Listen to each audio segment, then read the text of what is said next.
Welcome to the NBAV podcast.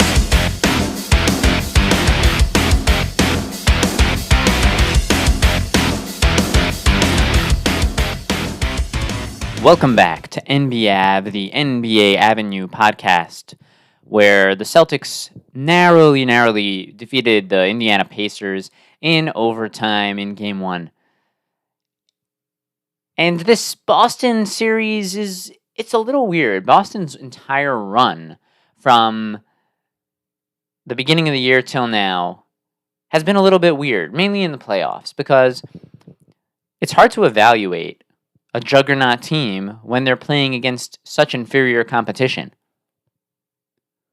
It's hard to know about the level that the Celtics are getting locked in when they just play against worse teams. They played against the Miami Heat without Jimmy Butler. Yeah, Miami won a game in there, but you're not expected to sweep every series. Like, teams can lose a game in a 7-game series. That's okay. There's a reason why the series is 7 games. But if you compare it to what happens in the Western Conference, and you see how these teams are getting tested because the competition is so high, the level of competition is so fierce, that you see in round 1, Minnesota and OKC just dominate, but in round 2, things get really hard. Suddenly, Minnesota has to, after going up 2-0, they go down 3-2.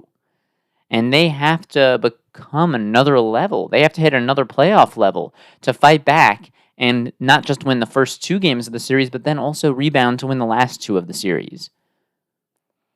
And this kind of playoff competition is either going to break you or it's going to make you great. And that's what it's doing for Minnesota. And the Nuggets were so close, and the Nuggets are a great team. They are a title winner, and frankly, their team got a little bit worse this year. If you compare their roster from last year to this year, they did get a little bit worse with the loss of Bruce Brown, with DeAndre Jordan becoming 1 year less playable, 1 year more unplayable, is perhaps a better way to say it, where he's just getting older and he becomes a distant bench option, and he becomes more and more distant as the years go by. Their team is slightly worse. That Bruce Brown spot was a key spot. He had real working chemistry in kind of that, I want to say, Draymond Green role on offense. I understand that Draymond Green is a different player on defense, although Bruce Brown was known and is kind of being more and more forgotten now, but he was known as a guy who defended much larger players, kind of similar to a Gary Payton Jr. on Golden State, Gary Payton II, where they used Bruce Brown to defend bigger guys, and he was very good at it. But also on offense, he kind of did that Draymond Green thing where he's directing in the middle of the floor at times, where he'll cut towards the foul line, he'll get the ball with his hands in the center, and then throw a lob to a dunker cutting baseline, something like that, and he'll facilitate, or he'll send it out for a 3.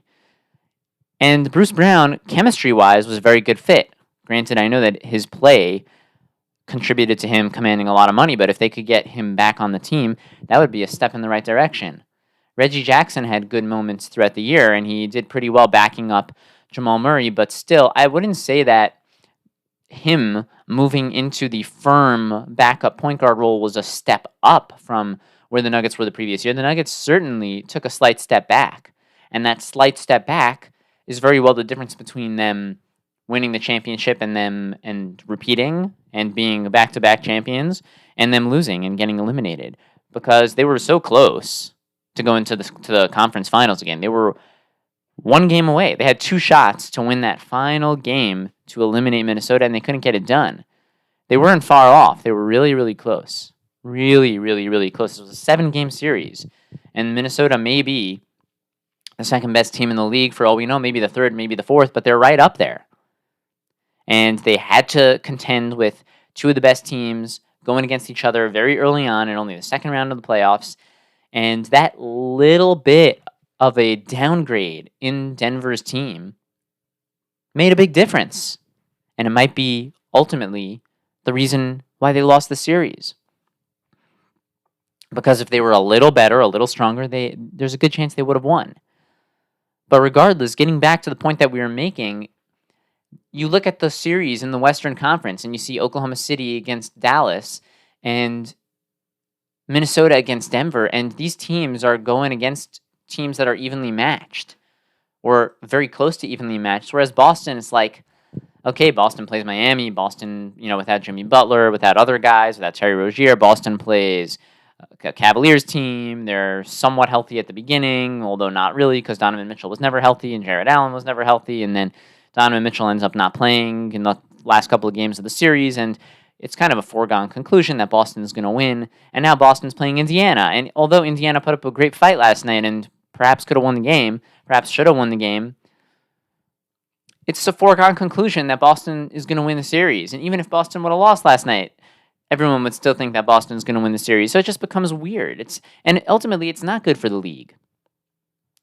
Because you want to see the best against the best. That's the best possible outcome for the league. What could have happened this year, instead of Indiana playing Milwaukee, a very inferior, injured version of Milwaukee that was playing without Giannis, and then also in some games without Lillard, is you could have had a Milwaukee team beat Indiana. You could have had, in the conference finals, Boston against Milwaukee,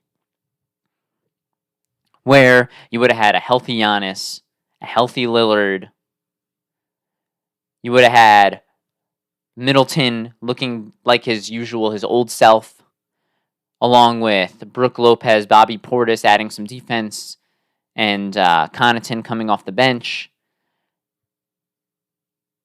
going up against this juggernaut Boston Celtics team with or without Kristaps Porzingis.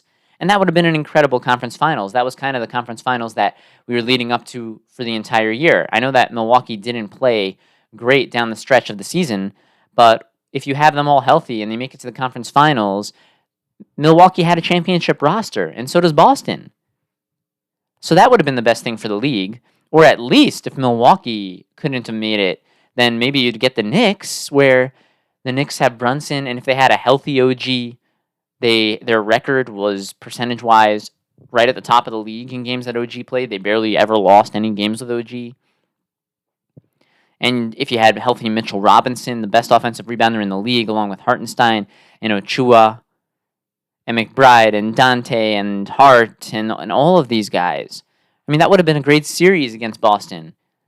You can't tell me it wouldn't have been a better series than what we're going to get right now against Indiana, despite Game 1 being kind of crazy. The injuries are definitely terrible for the league. And when they influence the matchups as much as they did, where, tell me this, if Indiana goes against a healthy Milwaukee team and then a healthy Knicks team, are they in the conference finals? Absolutely not. Now, you have to play the game, and health is a part of it, and it always is and always will be. So you have to give Indiana credit for making it here. I'm not saying that Indiana didn't win the games. Of course they did. But ultimately, do I think it's good for the league that you have? I don't think it's good for the league. I don't think it's good for the fans. And I don't think it's even good for Boston. Because we don't know what to even think of them. You don't know if, like I heard Richard Jefferson was talking about how when a team, like they were talking about the Lakers, and the Lakers played the Nuggets in the first round, and how that affected the Nuggets, where they were playing a team that they knew they could beat. They were playing a team whose number they just had. And they took their foot off the gas, and then when they hit round 2, and they got punched in the mouth by Minnesota, it really hurt them. They lost 2 games right off the bat, because they had been taking it easy to an extent perhaps in round 1, where the level of opponent went from 0 to 60 very quickly. And that hurt them, at least that was what RJ thought. And are you watching a scenario where the Celtics aren't battle-tested to the extent where they haven't played against the competition that's eventually going to hit them from the Western Conference? Are the Celtics going to get to a finals and then all of a sudden also get punched in the mouth by a team like Minnesota or Dallas? lose a couple of games, and then it's like, well, hey, we didn't get to see the potential of the Celtics team because they were just not going full force based on the schedule and the level of opponent. Now, I understand that basketball has been around for a very long time, and it's always been this way. You've always had it where one conference could be weaker than the other, and the only time you finally get that real matchup where the team in the weaker conference actually goes against a real tough opponent is in the finals. But the game has got a lot more competitive. There's a lot more good teams. There's many more good players in the league now. If you don't believe me, then just look in the Western Conference. You had teams like the Lakers and the Warriors like make it or barely even make it to the playoffs, and those teams have LeBron, AD, Steph Curry on the teams, and they weren't even a factor. De'Aaron Fox wasn't even a factor. That guy is so good. And then you have Denver with Jokic and Murray and Aaron Gordon. Minnesota. You have Oklahoma City with Shai Gilgeous-Alexander. And you have Dallas with Luka, all in one conference. And in the Eastern Conference, had the Eastern Conference been healthy, you'd have a team with Giannis and Lillard on it. You'd have a team led by Jalen Brunson, along with OG and their Villanova core. And you would have Boston. And if Jimmy Butler was healthy, maybe that Miami team could have been a little bit dangerous as well. And you also had Philly, but so many injuries really didn't help the league. And it did it to me, as a fan watching it and as someone who covers the sport, it makes me not so interested in the Eastern Conference and watching the Boston Celtics, where I just think that they're going to win. To me, I'm locked into the Western Conference. Totally locked in. Because the Western Conference, you're seeing these incredible matchups where it's Luka and Kyrie pulling off the incredible against a classic Shai Gilgeous-Alexander showcase performance, even while getting eliminated. And you're watching the series of a lifetime where Minnesota steamrolls Denver in 2 games. And then Denver unlocks themselves. And they come back and win 3 straight. And then Minnesota has to fight back, take Game 6, take it to a Game 7, go down big in Game 7, and fight all the way back to win it. It's tremendous. But these teams were more evenly matched. And that's the tough part of watching, where, yes, there could still be drama in each of the individual games, where Boston's not going to win every game by a landslide. But ultimately, you do expect them to win the series 4-1 or 4-2. You don't expect this to go 7 games. That would be a shocking way of things going. And if Boston won the series in 7 games, I can almost guarantee you that whoever wins from the Western Conference, whoever is going to play Boston from the West, is going to be the favorite. Because if Indiana takes Boston to 7 games, and that's just going to show us that Boston isn't locked in properly. So ultimately, I don't think it's great for the league to have Indiana here in this position. They're one of the weaker teams to ever make it to an Eastern Conference. And it's still, to me, a foregone conclusion that Boston is just going to win. And then I hope we get the best version of Boston in the finals, because I want to see the best version of Boston against a top version of Dallas or Minnesota. That's what I want to see. I don't want to see the Celtics kind of lulled into it from the Eastern Conference. I want to see them playing at the top of their game, because that team is a juggernaut, and they showed it all season long.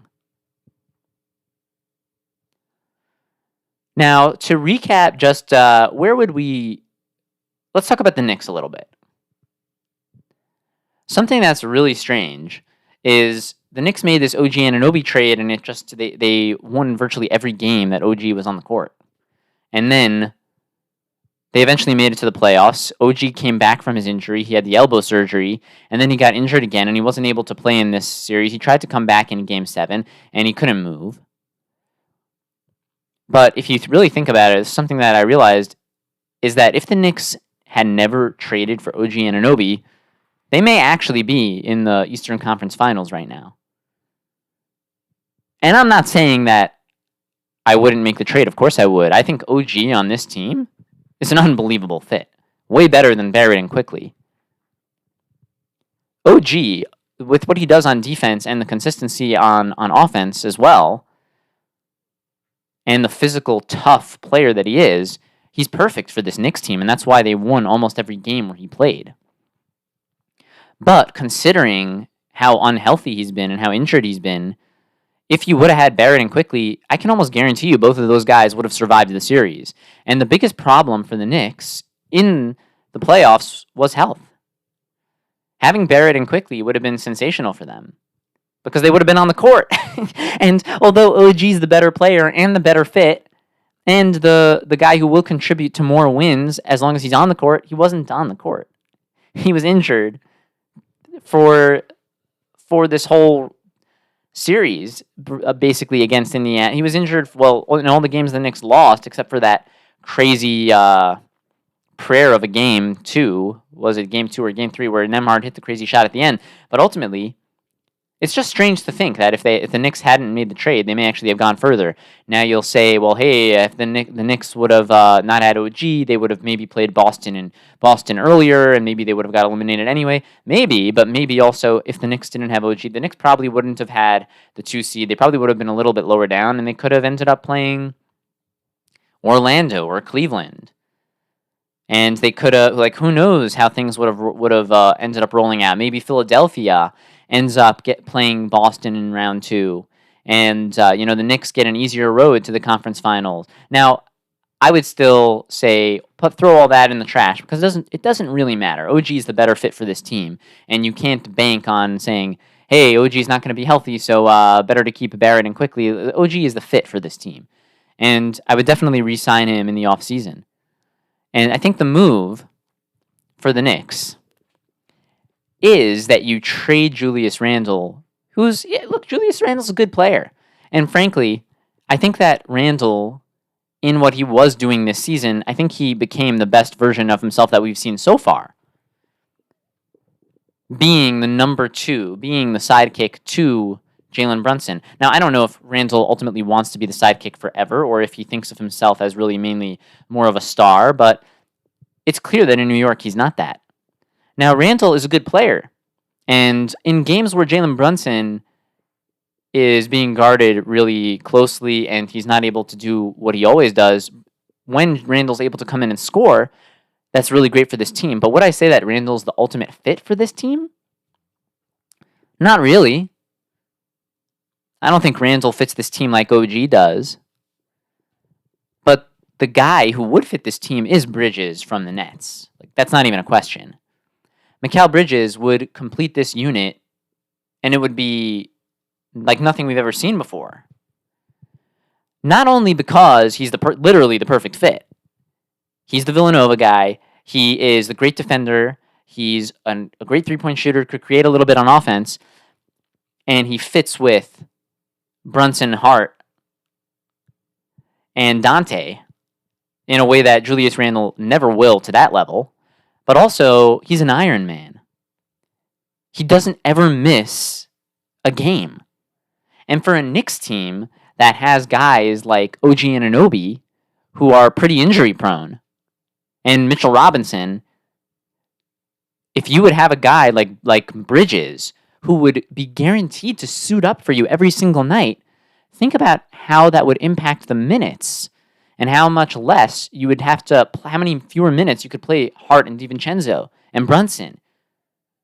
Bridges is the perfect guy because he would play every single night and he gives you the cohesion, he gives you the teamwork, he fits this grit and grind type of mentality, and he fits perfectly with the guys. So I would give up Randle, and I would also, not to say that Randle's a bad player. Randle's a good player. But ultimately, if you want to unlock the perfect fit for this team, it is Bridges. And I would give up Randle for sure. And I would also, in order to make the deal happen, of course, I would give up Deuce McBride if I had to. He's a good player and all, but we're talking about completing this championship unit. And then, if I had to, I would give up Mitchell Robinson. And I understand that Mitchell Robinson is the best offensive rebounder in the league. But He is extremely injury prone. He misses more games than he plays. And you can't have two guys that you're relying on, OG and Mitchell Robinson, who are both extremely injury prone. That's tough. For the last couple of years, I've referred to Mitchell Robinson as the walking ankle sprain, because that's really what he is. And it's even in the games against Philadelphia where he was on the court, he was not completely healthy. He was looking like he was. I mean, Embiid was certainly hurt, but Robinson was not his 100% self either. I don't think he ever is. And most likely, and more times than not, he's not in the game at all.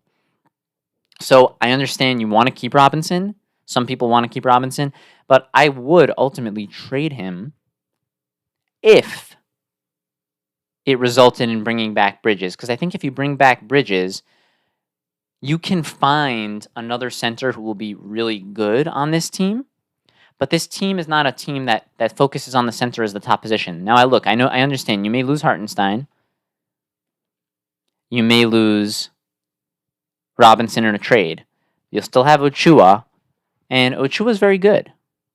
He is very good. And then your job is going to be to bring in one other guy, and then keep Sims as the third option, right? You don't want Sims as one of the top two options at this point.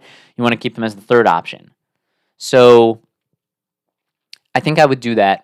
That would be the move, because bringing Bridges here would complete this team. And he's the perfect fit. Now, outside of that, let's shift over a little bit to the Western Conference. I was thinking about the Oklahoma City Thunder and where they would want to go after this year. They have a stockpile of draft picks like no team has ever had in the history of basketball. They have a team that's younger, and they are better than any other young team has ever been, perhaps in the history of basketball. They have one of the MVP candidates in the league, a top 5 player in the league in Shai Gilgeous-Alexander.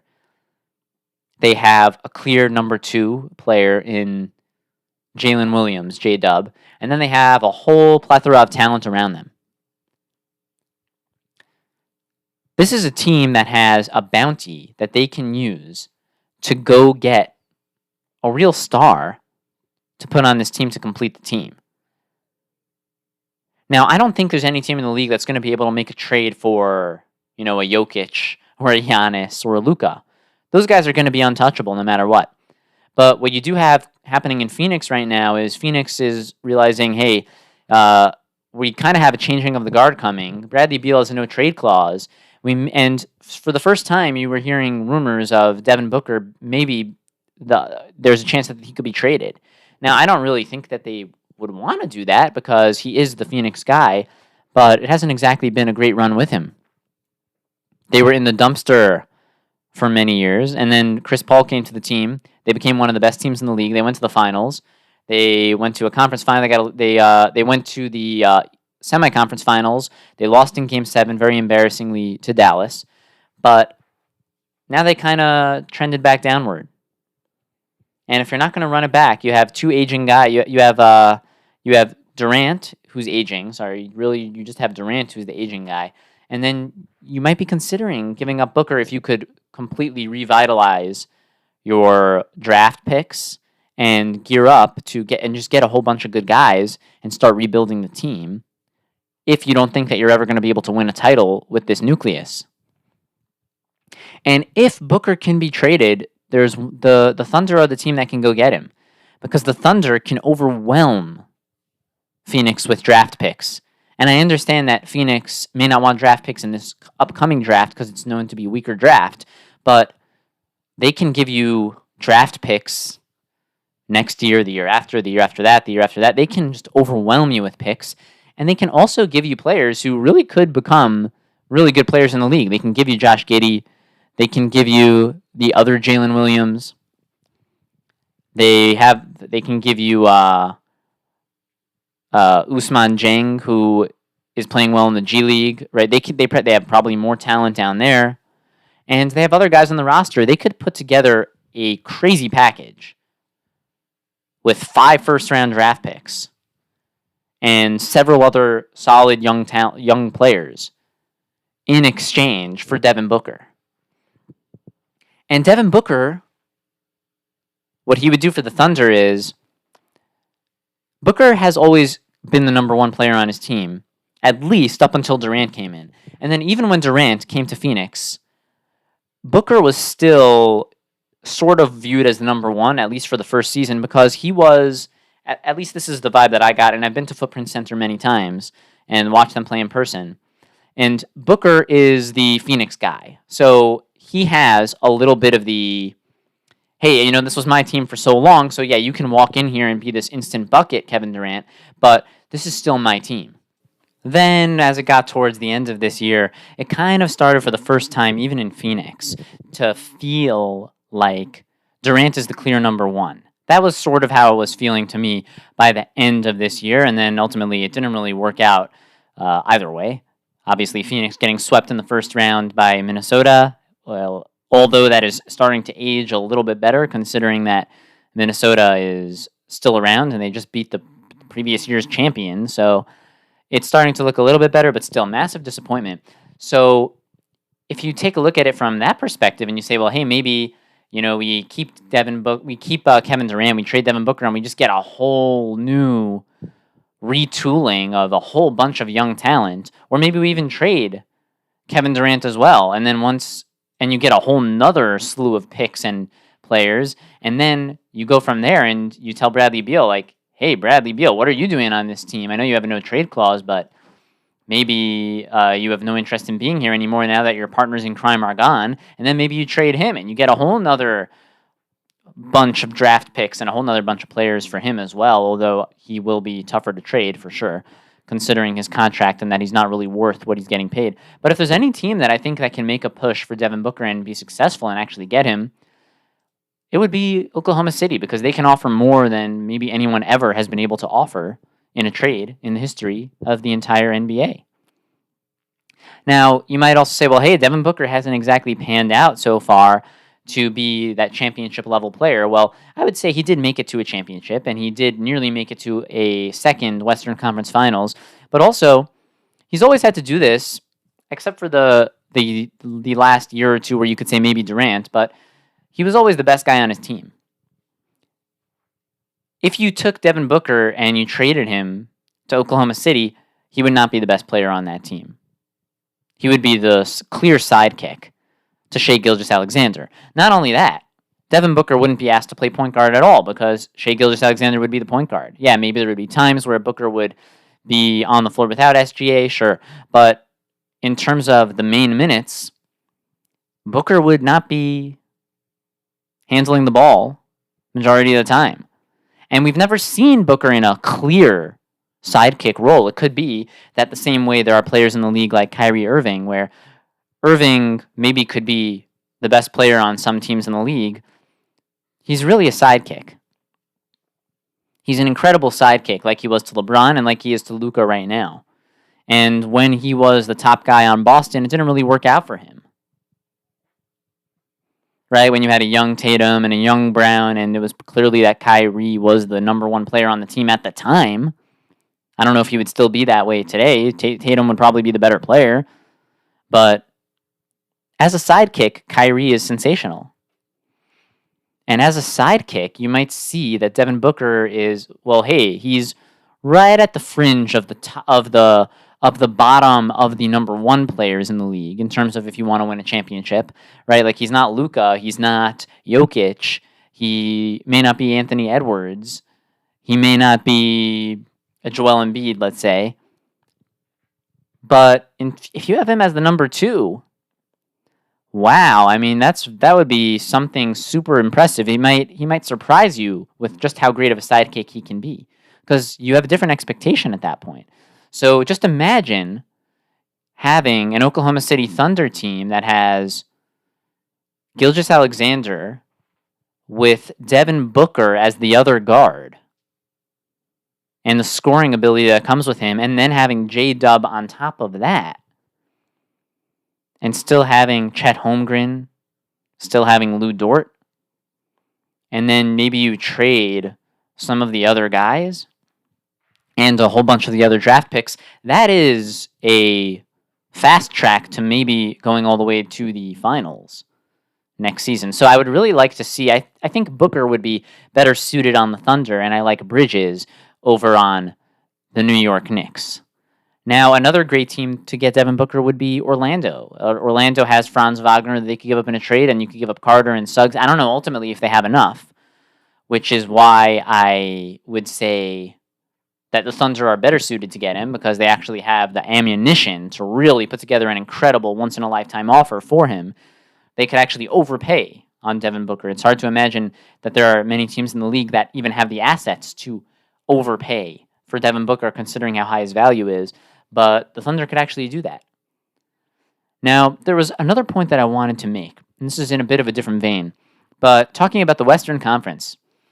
When I was listening to the Bill Simmons podcast, he was doing his winners and losers after the Minnesota Game 7 victory against Denver. And he was saying, some of them are jovial, some of them are joking, but he said that Michael Jordan was in the loser column because with Anthony Edwards winning the series, there's a chance that the Wolves can go all the way, and if the Wolves did go all the way, then Anthony Edwards would have a NBA title under his belt already at the age of 22, which would be something that Michael Jordan never did. Right? He didn't win a championship at 22. It took him till he was a bit older than that. So I actually disagree with this. I think that really Michael Jordan was a massive winner by the fact that the Nuggets lost. And this is because if Denver would have won, had Denver gone on to the conference finals, and had Denver ultimately made it to the finals and beat Boston and been back-to-back champions, then what you would be saying is you'd be having conversations about Nikola Jokic now being 3-time MVP, 2-time NBA champion, and he would be able to, next season, go for the three-peat. And at this point, I think for somebody to really, really take the mantle of GOAT from Michael Jordan, you would need to have at least one three-peat in there. Because Jordan had 2.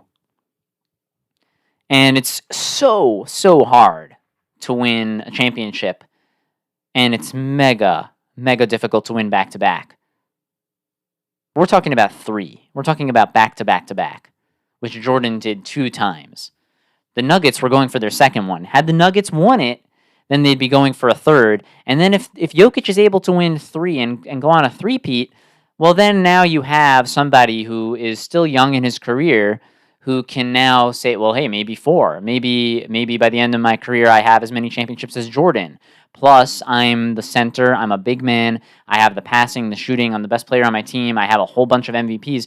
Jokic, had he won the title this season, would be, at this point in his career, putting up a resume where, pound for pound, he probably would be able to compete with Michael Jordan.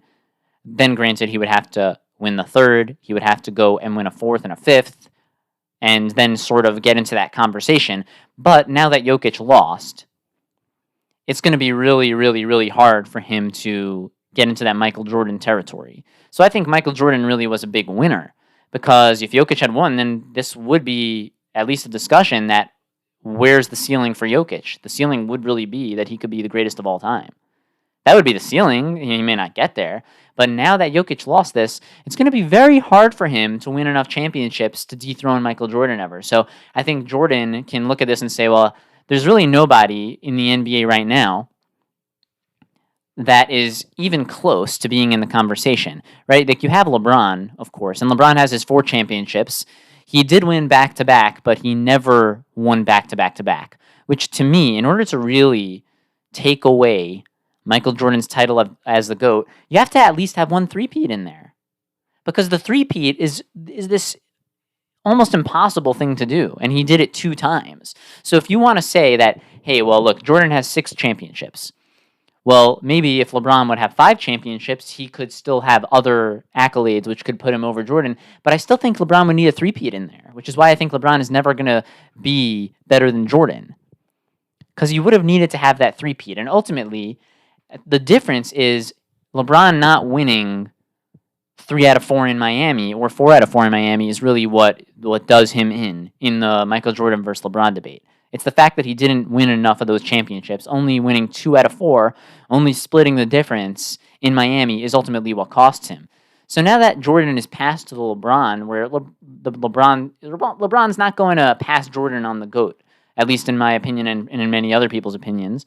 Okay, there are some LeBron people who are younger who will always put LeBron at number 1 because he's the player who they watched, and that's fine. But there's really nobody else in the league. Giannis, he has his 1 title, but it's going to be very hard for Giannis to put together enough titles to beat him. Curry is not going to get there. And there's nobody else unless one of the youngest players in the NBA goes on to become an all-time great, like an SGA or an Anthony Edwards, but there's a very, very, very long time. So Jordan, for the foreseeable future, he's totally in the clear as the GOAT of basketball for at least another decade to a decade and a half at the very least. And at that point, Michael Jordan's already going to be, probably like 60 years old. And there's a good chance in his lifetime he never sees somebody dethrone him as the GOAT. So I think Michael Jordan actually is a massive winner by the fact that Jokic lost, because Jokic was trending in the direction and still is of being an all-time great.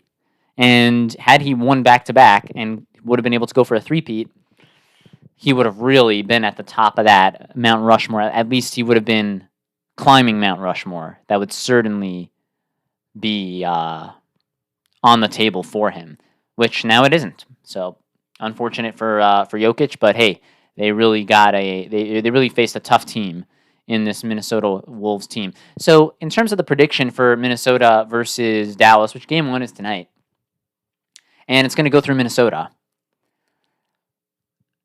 Before the playoffs, I had predicted that from the Western Conference, you were going to have Dallas defeat Denver. I believed that Dallas was going to represent the Western Conference in the finals. And that's because I felt like Denver was a little bit more shallow than last year, and 1 or 2 injuries and Denver would be toast. Whereas Dallas has a much deeper team, and they have reserves on reserves that they brought in when they did their trades. Their team is more athletic, and they could ultimately account for a couple of losses. And you need some people to step up in the playoffs, right? There's going to be 1 or 2 players who are going to get nicked up. They're going to go down. You're probably not going to be perfectly healthy.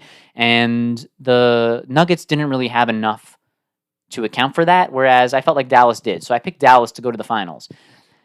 Then, when I saw what Minnesota did to Denver in games 1 and game 2, where they just ran them out of the building, especially in game 2, I was like, wow, Minnesota is doing something that I've never seen in my life before, and Minnesota is going to win the championship. But ultimately, I'm not a fan of switching my pick. I'm not going to switch it. I'm not going to pick Minnesota. I'm still going to stick with Dallas to ultimately win the series. Now, it's a bit scary to think about, well, how is Dallas going to combat this incredible defense in Minnesota where they have so many weapons? They really have having Karl Anthony Towns to complement Anthony Edwards, and also having Naz Reid and Rudy Gobert and Mike Conley and Jaden McDaniels. And then you also have Kyle Anderson there. It's a really good team. Really, really good team. Especially with the way Edwards has been playing. I know his Game 7 wasn't the best, but overall, it's a tough ask. And then on the other side, you have Dallas. And yeah, their team is super deep, and they can put up a defensive effort that they'll do better than Denver in some ways. I know Denver did pretty well. They made it to Game 7, and they were winning in Game 7 as well by 15 at one point. So it's hard to say that Dallas can do better. Now, the thing is, for Minnesota, I think if they're going to beat Dallas, they're going to have to do it in 6 games or less. Because what we've seen is that Kyrie Irving is astonishingly, he's 14-0 in elimination games. So what you have as a guarantee, well, it's not a guarantee, but it seems like a guarantee, in that anytime Kyrie is playing in a game where it's an elimination game, he wins. So I think you're going to have to win before there's an elimination game. You're going to have to really get Dallas out of there. And you're going to have, the way for Minnesota to win is to crush Dallas. It's to beat them up in games 1 and 2 like they did to Denver and then just sweep them out of here. We're winning 5. Because I think if this is a long series, I do think that plays into the hands of Luka and Kyrie to adjust and ultimately take this thing and go to the finals. So I'm going to still stick with my original pick. It's going to be Boston versus Dallas. That was what I picked before the playoffs. That's what I stick with now. And ultimately, that final pick of who's going to win it, I haven't officially made it, but I'm going to save it. I'm going to save it for when we actually get there. For now, follow us at NBA Avenue on Twitter and email the show at nbavenue@yahoo.com with your questions and comments. As always, we are your source for a great time every time. And until next time, we are out.